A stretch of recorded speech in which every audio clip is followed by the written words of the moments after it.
You guys want to see something beautiful?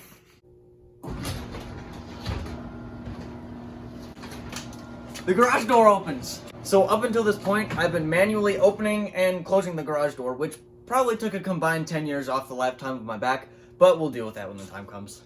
So today we're going to be installing the oil pressure sender that hooks up to the gauge, because I already ran the power and the ground and remote, all that for the actual gauge itself. Today we're going to be installing the actual sender, the little sandwich plate that goes in between the engine and the oil filter. I'm going to show you guys how to install that, and the little bit of wiring that's actually required for this. So without further ado, we're gonna get started. So this is my little impromptu workbench here. This is the gauge we're gonna be installing. This is my boost gauge. I'm trying to figure out how to calibrate that. This is the sandwich that we're gonna be putting in between the oil filter and the engine itself, so that we can screw the sender right into it. The sender is gonna have a ground wire coming from here, and the signal wire going to the actual gauge. So yeah, the first thing you want to do before you start any car project is you want to disconnect the battery so you don't get electrocuted.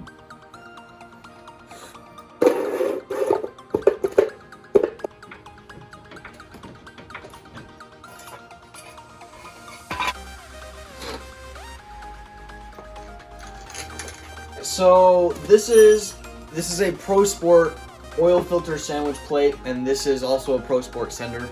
So the way they say to install the pressure plate is they want this O-ring right here. They want this to be facing the engine. So we're gonna, let's say this is the engine, the filter's gonna be right here. You're gonna put it on facing the engine. This little nut goes right here and bolts on. This is what's gonna hold the plate on. You want to torque this down to about 23 foot-pounds. Now, after we put all of that on, it's all installed. Then we can start putting in the plugs. The plugs are tapered for this plate here. So they say to just tighten it down by hand until it's snug, and then do another turn and a half or so. Same thing with the sender. These plugs are tapered, so they should seal up just fine. But they say to also use some Loctite and some Teflon as well when you're doing this. So without further ado, let's go ahead and rip that oil filter off. Okay, let's do this. Let's see if I can even get this off in the first place. They say you just gotta unscrew it, and I mean, I'm assuming some oil is probably gonna come out. Sorry, loosening a little bit. But seeing that the system has no way for air to enter into it, should act as like a vacuum, so not too much oil should come out. But I got this pan just in case there's like a bunch. You guys know me, I'm kind of a noob. It's already slowing down. I'm gonna go grab a rag. Let's just leave the filter in there. It's still leaking, but I'm not gonna assume that it's gonna stop anytime. So let's just go for it. The skin always needs a healthy coating of oil. Look at that, beautiful. It's a very slow, methodical process. You know, this is science. There we go. 23 foot-pounds, baby. Let's put the filter back on. No one said this was gonna be easy.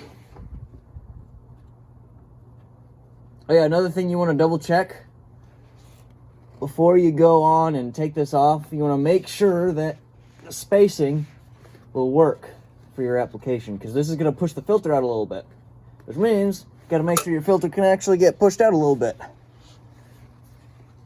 Me being smart, didn't do that. I can just leave it like this, right? Hey, actually wasn't so bad. I just had to line it up right. It's a little bit closer to the exhaust pipe right here, but it's not touching. I'm going to assume it's okay.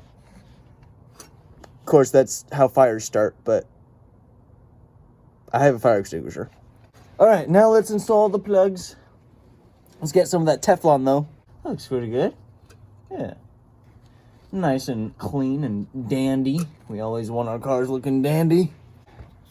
It's quite comfortable down here, you know. I should just grab a sleeping bag and stay down here.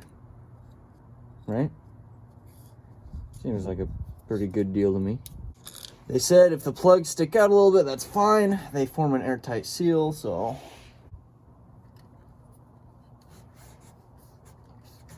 they say hand tighten till snug. And then do another like turn and a half after that. So that's what we're gonna do. That should be it.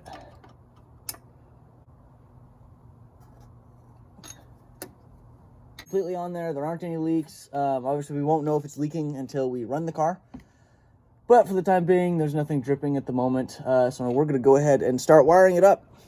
Well, thankfully, the wiring is going to be pretty easy for this guy. Just got to run a ground somewhere in the engine bay. I'll find somewhere. And then just got to run a wire to the actual gauge itself. So without further ado, let's do this.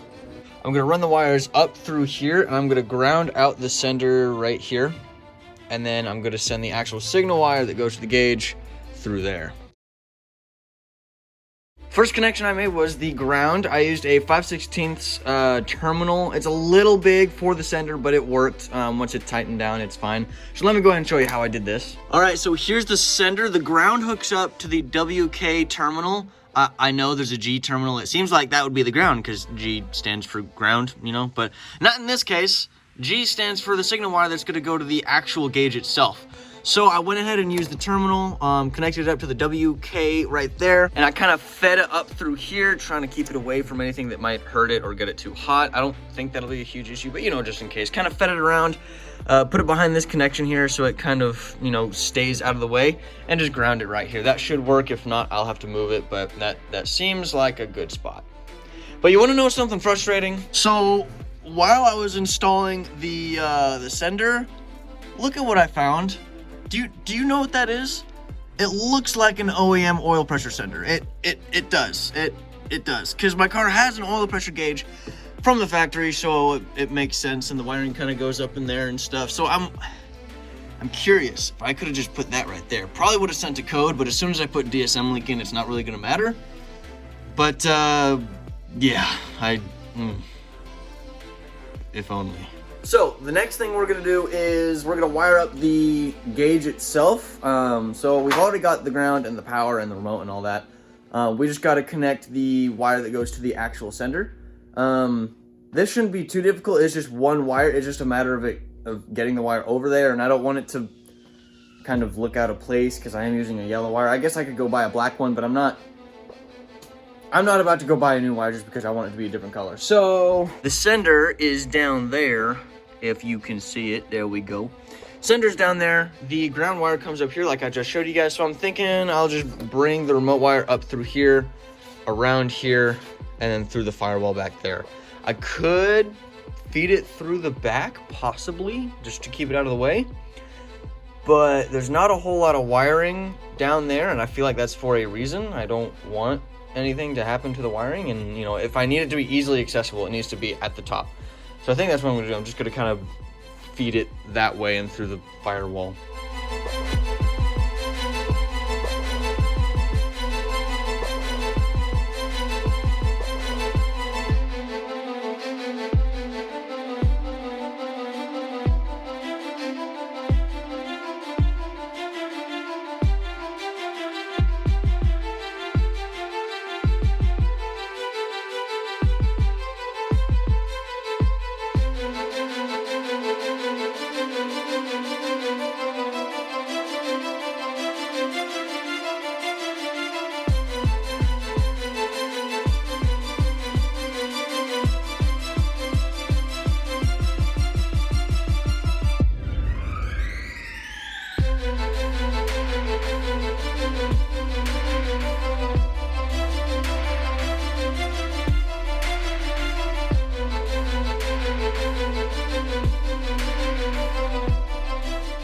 All right, the wiring is done. We got our wire right here connected to the green wire that'll go to the gauge itself. This goes down here. Still have to find a way to tuck that in better.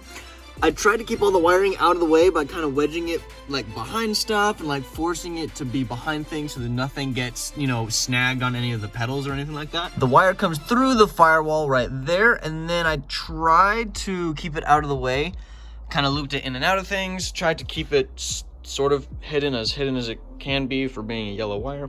Kind of tucked it underneath here, went behind here, and straight down there to the sender. Now we just got to test it out, make sure it works. Boost gauge, oil pressure gauge. Hey, there we go. So my boost gauge still reads -1. I need to figure out how to calibrate that. And here's the oil pressure gauge, and it is showing 0 appropriately because, you know, we have no oil pressure, nothing's on. So I will be putting an A-pillar cover here that has built-in gauge pods. Let me actually show you what I got. So this is the A-pillar that I'm going to be using. It's got gauge pods. It's from Special Carbon Fiber, and I put a ProSport's sticker on. So it's going to go like so-ish. It's going to look super cool. I can't wait. I'm not putting it on yet because there's still like one more connection I need to make. So I'm not going to cover up all the wiring yet. But let's see if I can put this in a better light. Yo, look at that. The carbon fiber twill is beautiful, and the sticker just accents it just right. Super light, super cool looking. Can't wait to put this on. All right, so we got the boost gauge hooked up, the oil pressure gauge hooked up. Now we just need to hook up the air to fuel ratio gauge. So I've got pretty much all the wiring done for that because, you know, I wired up the ground, the power, and the remote all together. So that's all done. All I got to do is basically install the little control box and put the actual sensor in my exhaust. Only problem is I don't know how to weld, so I got to find someone that can do that. There's an option where I can kind of clamp it on with a gasket, but I'd rather just weld it. That's better, safer, less prone to leaking and things like that. But that's pretty much it. If you guys have any suggestions on how I could do better, please let me know. I'm kind of a noob at both video making and working on cars. So if there's any advice you can give me, I would welcome it. Let me know what cars you guys have, if you're working on them, what your dream cars are. I just want to know about you guys. Get some good conversations going. I have kind of a more detailed overview of what I do to my car on DSM tuners. So if you want to drop by to the boosted rows on DSM tuners, that would be awesome. But yeah, just like that, this vlog is over, and I'll see you guys next time.